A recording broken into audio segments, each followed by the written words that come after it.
Tá, ok. Salve, amigas e amigos da filosofia, bem-vindos a mais uma das nossas conversações filosóficas. Hoje eu vou conversar com a Michele Bobsin Duarte, que tem uma pesquisa sobre o Hans Jonas, mestrado e doutorado na PUC-Rio em filosofia. Prazer recebê-la aqui no canal para a gente fazer essa conversa.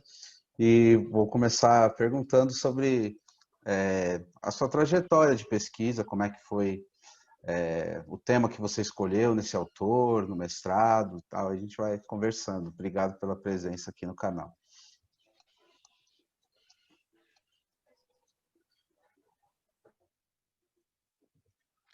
Obrigada, Caio. Olá a todas e todos. Bem, a minha trajetória de pesquisa, ela passa pelo pensamento do Hans Jonas desde da graduação, na verdade, né? Eu pesquisei Hans Jonas na graduação em 2006, quando eu concluí minha graduação em Filosofia pela Universidade Católica de Petrópolis, UCP. E na época era um pensamento muito germinal, assim, o Hans Jonas não era muito conhecido no Brasil, eu não conhecia pessoas que pesquisavam também, eu cheguei a ele através de um professor que tinha passado um tempo na Alemanha, e aí eu reportei esse professor, enfim, as coisas que eu gostaria de pensar, né, dentro da filosofia, e a questão ambiental sempre foi algo que me chamou muito a atenção, e eu gostaria de desenvolver, né, alguma coisa sobre uma ética ambiental, algo do tipo, e eu não sabia que autor que eu poderia trabalhar, né? E aí esse professor me indicou, o professor Michel Mello me indicou o Hans Jonas. Ele tinha passado um período doutorado na Alemanha, tinha tido contato com alguns livros do Hans Jonas, então, por sorte, já havia saído uma tradução do The Phenomenon of Life, que aqui no Brasil saiu como Princípio Vida, né? Que é a obra na qual o Jonas ele esboça uma interpretação fenomenológica da vida, né? E ele chama essa interpretação do fenômeno da vida de uma ontologia da vida, porque seria uma contraposição a uma posição ontológica assumida pela modernidade, né? A qual tenta explicar os fenômenos vitais através das suas manifestações puramente materiais. Então, isso me interessou muito, né? E aí depois, enfim, terminei a graduação, aí fiquei 5 anos afastada da academia, por outros motivos, fui descobrir outras coisas e tal, viajar. E em 2013 eu ingressei no mestrado em filosofia na PUC-Rio, novamente pesquisando o Hans Jonas, mas aí de uma maneira mais profunda, né? Um trabalho mais apurado, né? A nível de pós-graduação. E o meu trabalho de mestrado foi justo em cima do tema da ontologia da vida. No doutorado eu também trabalhei com o Jonas, mas no mestrado eu acho que eu desenvolvi um trabalho que foi muito interessante para eu compreender a base ontológica mesmo do pensamento do Jonas, para daí compreender melhor o pensamento ético, enfim, é um pensamento bastante rico, né, no sentido que o Jonas foi uma pessoa que viveu muito tempo, né? Ele morreu aos 89 anos, nasceu em 1903 e morreu em 1993, então ele viu praticamente o século XX inteiro, né? Bom, na minha pesquisa de mestrado, ela consistiu em um esforço investigativo, né, que buscou compreender como que seria, então, essa ontologia do fenômeno da vida, né, a qual propõe o Hans Jonas. Uma das perguntas assim que eu tinha quando eu comecei a pesquisar era justo, mas por que uma ontologia da vida, né? E isso, de fato, o Jonas ele não vai usar essa expressão, alguns intérpretes usam, né? Mas ao longo desse livro, The Phenomenon of Life, foi escrito em inglês, né? Quando ele estava exilado nos Estados Unidos, né? Mas isso, na verdade, ele não precisava estar mais lá, né? Isso foi após a guerra, foi em 69 que ele lançou o livro. Esse livro foi traduzido para o português, né? Como eu disse antes, como O Princípio Vida. E esse nome da tradução, né, O Princípio Vida, é para fazer uma espécie de analogia com a obra mais famosa do autor, né, que é o princípio de responsabilidade. Bom, mas voltando, né, o porquê da ontologia da vida, ao longo do livro a gente entende que ele faz uma contraposição a essa ideia ontológica puramente material da modernidade, né, e ele tenta pensar o ser, né, a compreensão do ser enquanto ser vivo, enquanto organismo. Então a gente tem uma visão bem clássica de ontologia, né? Hoje, atualmente, a gente sabe que a ontologia, a ontologia é um campo da filosofia que, enfim, abarca outras compreensões que não essa ideia de pensar somente o ser das coisas, né? Mas o Jonas, ele está ainda dentro dessa tradição, está dentro dessa escola de pensamento, né? Mais clássica, mais tradicional. E aí a ideia desse livro é pensar então esse ser enquanto ser vivo e a manifestação do fenômeno da vida como uma manifestação do ser mesmo, né? E o Jonas, ele foi aluno do Heidegger, então ele está dentro dessa escola da fenomenologia, a gente não pode esquecer isso, né? E esse livro, em especial, ele é muito influenciado pela filosofia heideggeriana ainda, porque o Jonas, em diversos momentos, ele se utiliza de certas categorias existenciais cunhadas pelo Heidegger, né, para fazer essa interpretação do fenômeno da vida. Mas a ideia básica é compreender, então, o que vem a ser, né, essa manifestação do ser enquanto ser vivo. E essa parte do pensamento do Jonas, ela me pareceu também assim fundamental ao entendimento do princípio responsabilidade, na medida em que o Jonas fala lá no princípio responsabilidade que a ética dele tem uma base ontológica, né? Essa ética, qual ele está propondo, que é o trabalho mais famoso dele, teria essa base, digamos, metafísica, ontológica. Então, isso se mostra muito forte, assim, a gente, enquanto pesquisadores, o pensamento do autor, compreender, né, o que vem a ser essa ontologia. E uma parte muito interessante, assim, do livro e também do pensamento do Jonas, que ele desenvolve não só no The Phenomenon of Life, né, Princípio Vida, como em alguns artigos, que foram até reunidos em alguns livros e tal, é pensar sempre essa ideia da proposta ontológica dele como uma contraposição a esse modelo ontológico moderno. E aí, nesse sentido, para entender o que ele está falando, no meu trabalho, né, foi necessário fazer uma pesquisa, então, de uma parte crítica do pensamento do autor, né? Então, a crítica do Jonas à modernidade.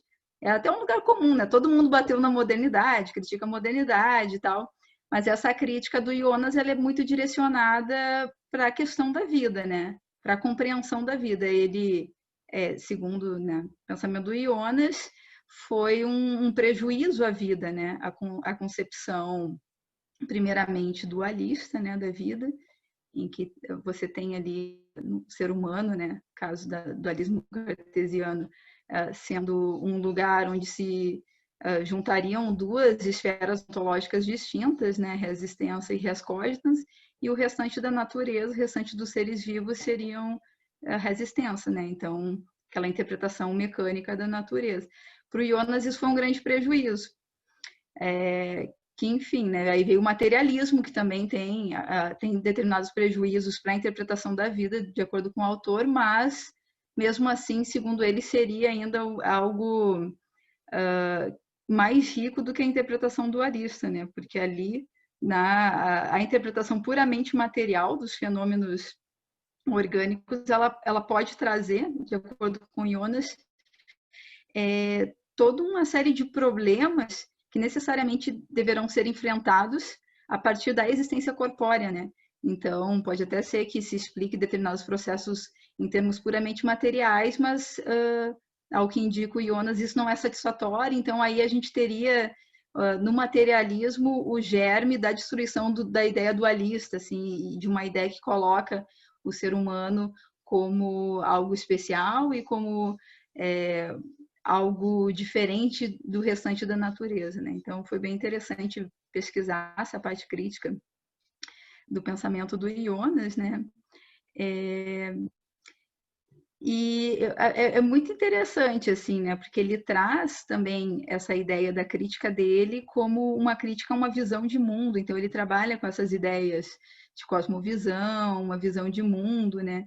Então, a gente vê aí que ele também está dialogando com Whitehead, está dialogando com outros pensadores que também estão trabalhando dentro dessa ideia de visão de mundo, né? Weltanschauung, em alemão. Meu alemão é péssimo, mas é mais ou menos isso. Bom, e como eu falei, né, dessa questão da crítica dele, uma das críticas mais ferrenhas é ao dualismo, e ele considera, por exemplo, que o dualismo ele possui dois herdeiros, né, que é o idealismo e o materialismo. Então é bem interessante notar assim que ele tem uma visão muito histórica, né? Ele faz uma crítica toda construída em cima da história. E outro ponto assim que eu acho que é bem interessante assim trazer para vocês da reflexão que eu fiz na minha dissertação, né, é sobre a questão do corpo, né, para o Jonas. É uma questão super importante, né? Como eu já havia mencionado antes, para ele no corpo é que a gente tem, de fato, a problematização, né, do real, é o corpo que nos proporciona o contato com a realidade, é o corpo que seria também o lugar de experimentação da causalidade, né? Então ele tem uma discussão dentro dessa ideia mais crítica, né, a modernidade, essa ideia de filosofia crítica, ele tem uma discussão do conceito de causalidade, né? É com o próprio Hume e o Kant, ele não desenvolve isso muito bem, mas ele argumenta que a causalidade, obviamente, ela não é uma categoria do conhecimento, né? Como Kant postulou, mas sim seria o corpo, porque é o corpo que experimenta a força da gravidade, é o corpo que experimenta o impacto, e a causalidade, ela seria então essa experimentação das forças atuantes no corpo. É um pensamento bem interessante, né? E daí se deriva todo um caminho metodológico, né, para a compreensão do fenômeno da vida em geral no pensamento do Jonas, a partir dessa ideia de que o corpo experimenta, né, e que através do corpo humano, da existência humana também, nós podemos pensar a existência dos demais seres vivos como que, analogia seria uma palavra forte, mas ele faz um movimento em direção a um antropomorfismo metodológico leve, né? Não assim aquela coisa de querer antropomorfizar tudo, mas para o Jonas, a partir da experiência do corpo, a gente não pode negar aos demais viventes as coisas que nós sentimos, que nós experienciamos enquanto seres vivos, né? Então essa é uma ideia muito interessante, assim, que o Jonas desenvolve na ontologia dele. E outra ideia bem interessante, assim, na verdade é o mote que vai conduzir toda a reflexão do Jonas, é a ideia de liberdade. Então, o Jonas, quando ele trata, né, da questão da ontologia, ele faz toda uma reflexão acerca da liberdade, e a liberdade, para ele, não tem a ver necessariamente com os fenômenos que comumente nós compreendemos como liberdade, né? Então, ele vai introduzir uma noção de liberdade na natureza, algo que foi interditado, né? Esse interdito existe ali desde o Kant, enfim, né? A ciência moderna partilha disso, né?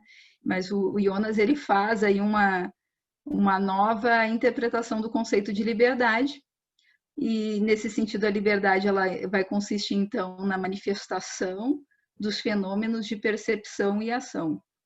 E é algo muito interessante, porque não teria essa ligação com o livre-arbítrio, né? Então, a liberdade para o Hans Jonas não seria algo da ordem do arbítrio humano, né? E isso poderia ser humano. A liberdade, ela está na natureza, e a liberdade, os demais seres vivos, eles são partícipes da liberdade, na medida em que eles percebem, né?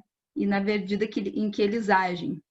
Então, ele faz assim toda essa construção teórica para adotar a natureza de liberdade, os demais viventes de liberdade, né? E nesse sentido, então, todas as formas de vida manifestariam liberdade. Isso parece até uma coisa meio maluca, assim dizer, né? Mas, claro, ele faz uma fundamentação disso, né? E ele vai fundamentar essa liberdade de todos os seres vivos no fenômeno básico do metabolismo. Porque no metabolismo, o organismo que metaboliza, ele tem que perceber, né, minimamente o ambiente e ele tem que agir, e a ação básica de todos os seres vivos para o Jonas é a ação metabólica. Então, a gente tem que, para o Jonas, a liberdade ela vai consistir, então, em uma espécie de um modo de execução da existência, né? E, nesse sentido, a liberdade ela vai aparecer em escalas na natureza. Ela vai se manifestar em escalas ascendentes em todo o âmbito vital e vai culminar no ser humano. Então, aí mesmo a forma mais elementar de vida, uma bactéria de apenas uma célula, ela também manifestaria liberdade, né? Na medida em que ela é capaz de perceber minimamente o ambiente para selecionar os nutrientes necessários ao mantenimento de sua existência, né? E isso porque, para o Jonas, a vida ela é seletiva e informada. Então, a gente tem toda uma reflexão dele com, por exemplo, o Darwin. Ele leu Darwin, ele discute, né, ali algumas teses da teoria da evolução, né? E nesse sentido, essa proposição do Jonas, que a vida é seletiva e informada, ela entra um pouco em conflito com a visão darwinista, né, de acordo com ele, porque a visão darwinista ela daria uma preponderância ao ambiente na seleção das espécies. E o Jonas vai propor que não, que a gente tem que interpretar, na verdade, os seres vivos como seres individuais, né? Então, é algo interessante que a gente pode extrair daí também, né? Você não tem a questão da espécie, né? E tem essas particularidades, mas à medida em que você dota esses indivíduos vivos de liberdade, esses indivíduos, eles são agentes também do processo evolutivo, né? Segundo o Jonas. E ele coloca também, né, que a vida sempre se manifesta com uma relação, obviamente, né, porque se evolui, se ela é seletiva e informada, e ela tem que minimamente se informar sobre o ambiente e os nutrientes para poder, de certa maneira, eleger ali, né, o que vai, enfim, ser algo interessante para esse ser vivo, fazer o processo metabólico, né? Ela necessariamente, a vida, né, a vida do ser vivo, ela tem essa relação com o ambiente. Então, a gente tem a vida enquanto um sistema, né? Então, você não tem o ser vivo, você tem um sistema no qual o ser vivo está em relação constante com esse ambiente e ele não vive, obviamente, né? Para a gente é muito claro falar isso, né?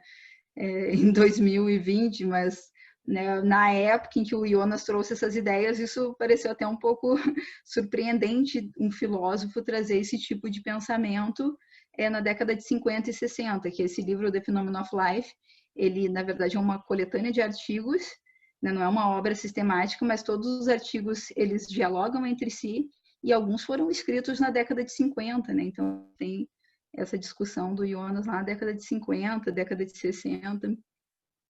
Bom, e obviamente, assim, a gente pode perceber que tem uma influência, por exemplo, do Spinoza, né, essa ideia ontológica do Hans Jonas, né? E ele tem também um diálogo com o Spinoza, embora ele não admita, ele não cite, né, as influências, a gente percebe que tem alguns textos, ele tem especialmente 2 textos em que ele fala sobre Spinoza e a teoria do organismo, então daí a gente pode deduzir essas influências, né? Então, como a vida ela se manifesta como relação, né?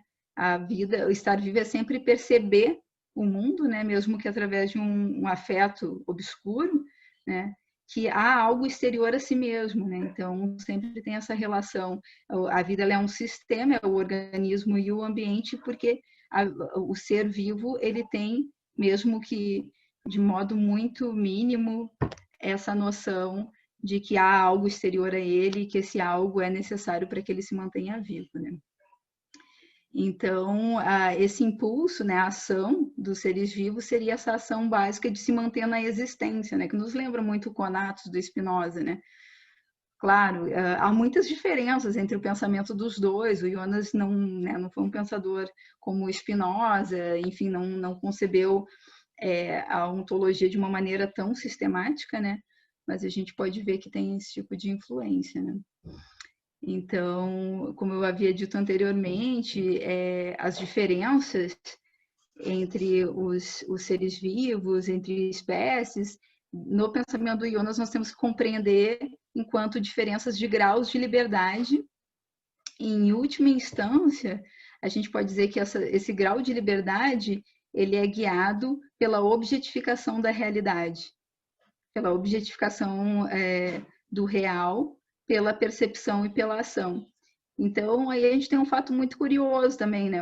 Uma ideia curiosa, porque para o Jonas, a diferença específica dos humanos, né? A diferença antropológica, ela não seria a razão, né? Não seria, então, o advento da razão, mas sim a capacidade de fazer imagens, né?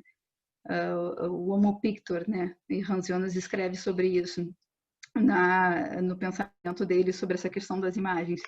Porque o ser racional, né, o homem, desculpa, o ser humano racional, né, propriamente, ele vai surgir como uma evolução desse Homo Pictor, mas lá o Homo Pictor, pelo fato dele conseguir reproduzir algo abstrato, pelo fato dele conseguir reproduzir as imagens na caverna, e ele ter esse pensamento abstrato e saber que uma representação não é a mesma coisa do que né, o ser presente, aí já estaria, então, esse degrau a mais na escala da liberdade, né? Então, é bem interessante que ele coloca a diferença antropológica nesse lugar, né? E, bom, como eu disse anteriormente, as diferenças, né, até mesmo entre vegetais e animais, seriam resultados desse processo, né? A gente pode, assim, sintetizar, né, muito brevemente, assim, nessas colocações que eu fiz, como uma tentativa do Hans Jonas, né, através desse pensamento ontológico, dele atribuir dignidade a todos os seres vivos, né? Na medida em que até mesmo os seres vivos mais simples possuiriam a ação e a percepção, né? Então, esses seres vivos mais simples, eles também possuem dignidade ontológica, né? De acordo com a visão do Jonas. Então, é algo muito interessante, que é um pensamento que visa fazer esse movimento de tirar o ser humano do lugar especial, né? Do ser racional, do ser que está ali, que o mundo existe para ele, né? Que é um império dentro de um império, um império dentro de um império, para parafrasear o Spinoza, né? Então não é isso, assim. O ser humano, ele é um animal, como os outros animais, ele está numa esfera de natureza e ele tem particularidades que advêm de uma evolução de liberdade, tendo em vista a noção de objetificação do real, né? E aí a gente vê que o pensamento do Jonas, ele se opõe, né? Ele se diferencia enormemente da visão da ciência moderna sobre o fenômeno da vida, né? Sobre a vida.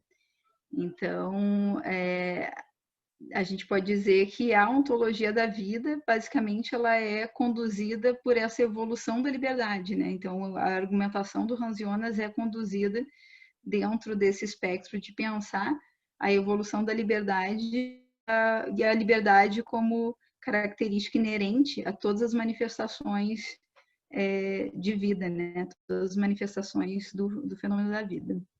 Basicamente é isso, Caio, assim, a ideia que eu desenvolvi, né, no mestrado. Acho que é interessante a gente conversar aqui até para divulgar, né, porque é algo que me parece um pouco diferente, assim, das ontologias que nós temos, né, tradicionalmente na filosofia. Uhum. Muito interessante. A pergunta que eu ia te fazer, você acabou respondendo já parcialmente, mas eu queria ouvir um pouco mais. Pelo que eu entendi, então, a diferença do homem para os animais não humanos, os vegetais, é de grau e não é uma diferença de natureza, é uma diferença de grau com relação à liberdade. Seria isso? A uma maior ou menor liberdade, sendo que essa liberdade está inscrita na própria vida. Eu entendi bem, é isso? Exatamente. Não há uma diferença de natureza, né? O Jonas, ele concebe o projeto ontológico dele como um projeto que visa pensar a existência como tudo provindo de uma mesma substância, então você não tem diferença substancial nesse sentido, é um monismo, né? E ele chama esse monismo de monismo integral. Por que, né, um monismo integral? Porque ele tenta fazer essa conciliação de duas esferas ou dois polos que se manifestam nos seres vivos, né? Que segundo ele são esferas duais, mas não dualistas, né? Que seria a matéria e os fenômenos mentais ou espirituais, né? Então a gente tem até uma questão de tradução, assim, porque no inglês, quando ele escreve, ele é alemão, mas ele escreve Phenomenon of Life em inglês, ele usa a expressão mind.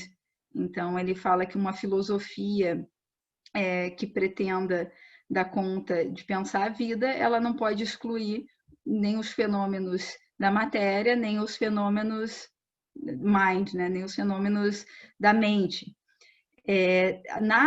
No alemão, há uma versão que foi feita pelo próprio Jonas, né? Que eles utilizam a palavra Geist.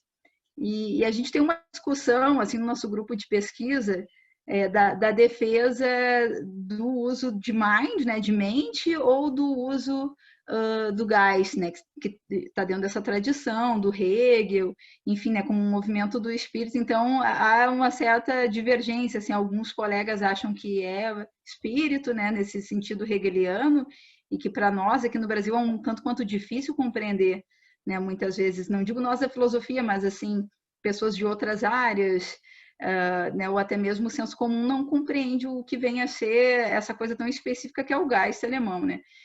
Como ele escreveu em inglês e como um dos pontos que ele aborda é a relação corpo e mente, e ele fala disso claramente, eu tendo a ter a interpretação que ele está falando de mind num sentido de mente, e aí a gente entraria numa questão de pensar a relação corpo e mente para toda a esfera da vida, né? Para toda a esfera dos seres viventes. Mas é exatamente isso, a gente não teria essa diferença substancial, né? Porque é um monismo integral. Uhum. Muito interessante. Bom, como você falou, tem a ver com o Spinoza, mas também tem algumas diferenças. Eu acho que eu ia te perguntar, né? Essa relação com Heidegger e com a fenomenologia colocaria talvez uma outra perspectiva para além de uma ontologia no sentido forte, né? Porque me parece que é uma ontologia, mas que é preparada por uma fenomenologia também, né? Como é que é essa relação da fenomenologia e essa relação dele com Heidegger?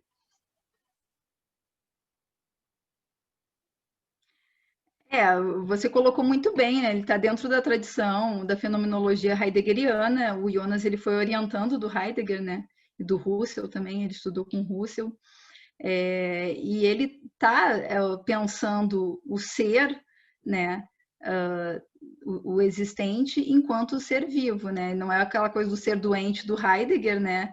Então, a gente está numa esfera ali em que ele está tentando pensar a manifestação da existência individual dos seres vivos, mas está dentro dessa tradição de, né, pensar o ser, mas como você bem colocou, já é uma maneira, uma certa quase não uma perversão do pensamento, mas já é uma novidade, né? Então que não está dentro da escola clássica, não é o Aristóteles, né?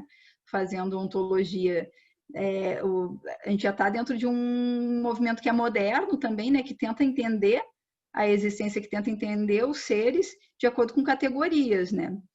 E nesse sentido, o pensamento dele ele teria essa diferença do pensamento heideggeriano à medida em que ele acusa o Heidegger de uma espécie de assim, falando de uma maneira um pouco forte, assim, mas que o existencialismo ele seria em si também dualista, né? Então ele tem toda essa questão com o dualismo, né? A filosofia dele ele concebe como uma tentativa de tentar superar, né?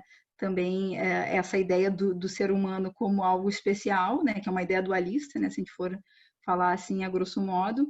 E ele considera que o Heidegger ele está reforçando esse dualismo ao colocar, por exemplo, a noção de que o animal é pobre de mundo, que, né, o ser humano seria o Dasein por excelência, porque é quem tem o mundo, né?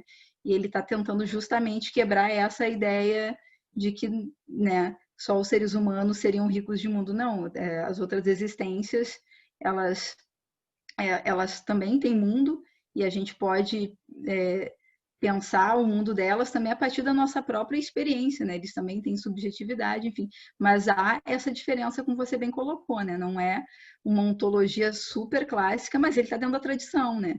Que o Heidegger, ele também está dentro da tradição, ele está dialogando lá com os gregos, né? E o Jonas, ele está nessa esteira também, ele tem um diálogo com Aristóteles, né? Tem várias ideias que ele absorve do Aristóteles, né? Então, a gente tem aí uma certa mistura assim, de tendências, mas de fato curioso, porque não é algo puro, assim, né? Aquela ontologia pura, né? Como você bem colocou, mas ao mesmo tempo é um pensamento que tenta também estar dentro da tradição, né? Se a gente for pensar ontologia no sentido em que atualmente há pesquisas com algoritmos, com lógica, e isso tudo também é ontologia informática, né? A gente está dentro da tradição filosófica, né? A gente está tentando ainda pensar a existência enquanto um ser, né? E disso o Hans Jonas não abre mão. Eu achei até bem interessante que esses tempos eu estava dando uma aula com um amigo, professor que eu convidei para participar, sobre a questão do darwinismo no pensamento do Jonas. E aí esse professor ele está estudando biologia, professor de filosofia, e está também terminando um curso, uma graduação em biologia. E aí ele até me perguntar, mas por que que o Jonas não aderiu totalmente né, não se posicionou desse lado da ciência, né, do materialismo? E aí surgiu essa discussão, tipo, não, mas o Jonas ele está dentro de uma tradição que ele quer defender algumas coisas não devem cair, né, como por exemplo essa própria noção de ser, né, porque aí existe uma implicação ética, né, de acordo com o Jonas.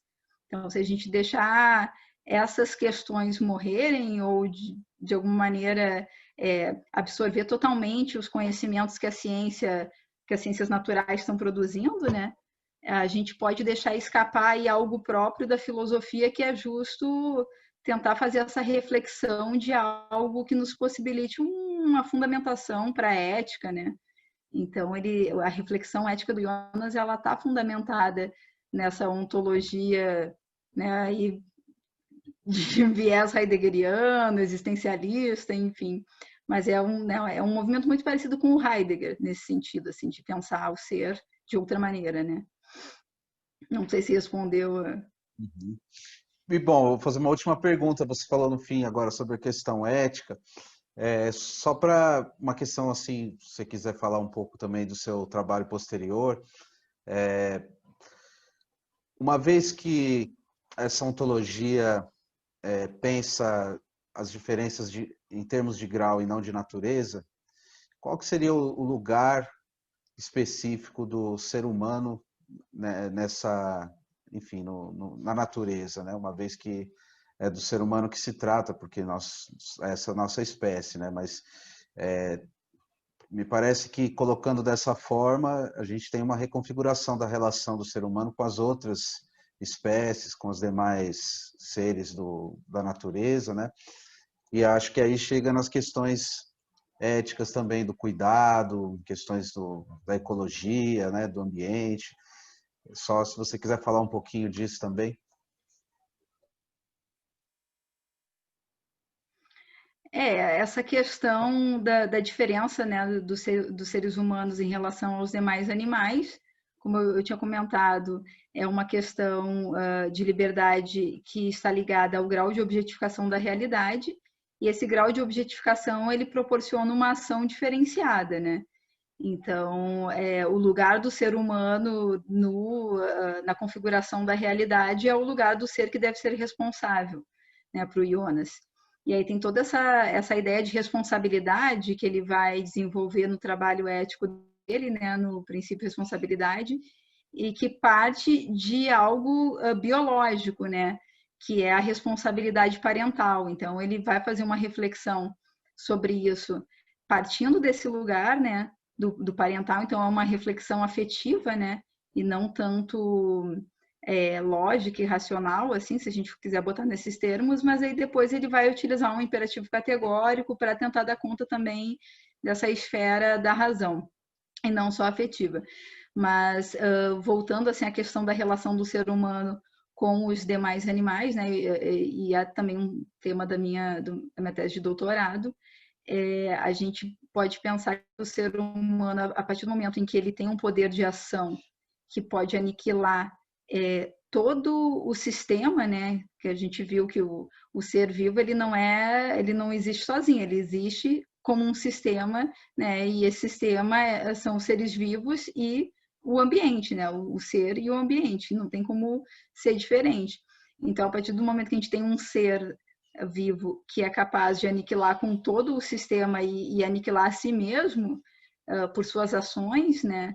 Não pautadas por princípios éticos, aí a gente tem o ser humano como o ser que ele é o locus da responsabilidade, porque ele tem um poder de ação que não inimaginável, né? Que a gente não tem registro histórico, né? Sobre seres com tamanha ação, né? Uma potência de destruir o mundo a ponto de ser chamado de uma potência geológica, né? A gente tem a ideia agora que foi desenvolvida após a morte do Hans Jonas, então o Hans Jonas não teve contato com essa ideia de antropoceno, mas a gente pode ver que nos escritos dele já essas ideias aparecem, que o ser humano está se tornando uma potência, que o nosso poder de intervenção ele é muito grande, e aí, nesse sentido, o nosso lugar na natureza é o lugar da responsabilidade.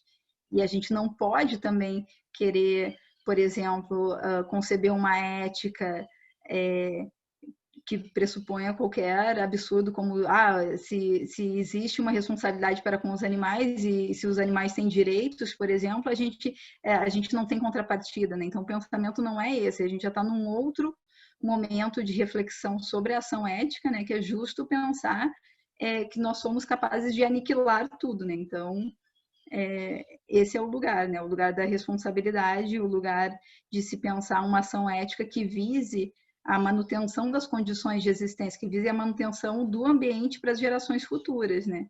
E o Jonas tem aí também uma reflexão que foge um pouco da minha pesquisa, né? Mas que eu acho que é importante falar sobre a questão da bioética, né? Então, os últimos anos da vida dele, ele se debruçou muito sobre isso, assim, foi o trabalho, né, do final da vida dele, pensar a questão da bioética e pensar a manipulação genética em seres humanos, né? Tanto que ele participou do primeiro comitê que discutiu questões de bioética em Washington, e foi uma participação do Hastings Center, que é um centro voltado para essas discussões, né? E aí nesse centro Hastings Center tem filósofos, tem médicos, bioquímicos, tem uma série de profissionais que estão ali para pensar essas questões dos limites de intervenção nosso, né, dos limites de intervenção técnico na natureza dos seres humanos, na natureza em geral, né? Então, os primeiros comitês que se criaram para discutir isso no Congresso norte-americano, o Hans Jonas participou dessa discussão, né? Então, a gente tem esse trabalho final dele voltado para essa área, porque ele, de fato, atuou como uma frente conselheira, né, dessas questões. Então, ele tem um pensamento super interessante, né, sobre o direito de morrer, né? Então, é um pensamento bem rico, assim, a gente tem esse pensamento dele da ontologia, né, que eu me voltei mais, que é algo que me interessa, porque eu tenho essa questão com a questão ambiental, né? A questão ambiental e a filosofia, para mim, é um tema, eu acho que é algo que me move, mas a gente tem uma diversidade de outros temas dentro do pensamento do Jonas que se relacionam com isso, né? Porque se a gente for pensar as intervenções em genoma humano, esse tipo de coisa, pensar a barreira, né? O limite entre o que é eugenia e o que é terapêutica, a gente também está falando de questões que concernem a esfera ambiental, né?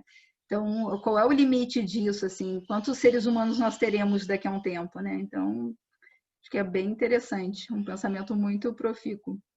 Uhum. Muito bom, muito obrigado, Michele, pela sua entrevista aqui. Gostei muito de ouvir sua pesquisa. E se quiser dizer Obrigada. mais alguma coisa, fica à vontade aí também para falar das suas publicações, que você já publicou para divulgar também. A gente põe aqui na descrição, se tiver link, essas coisas. Ah, tá certo. Atualmente eu estou como professora colaboradora do programa de pós-graduação em filosofia da Universidade Federal Rural do Rio de Janeiro. Eu estou fazendo um trabalho lá com eles agora, provavelmente vou publicar os artigos frutos desse pós-doutorado, né? Que eu estou fazendo o pós-doutorado e também fui credenciada como professora colaboradora. Eu tenho alguns artigos aí na internet, botar meu nome dá para buscar, assim.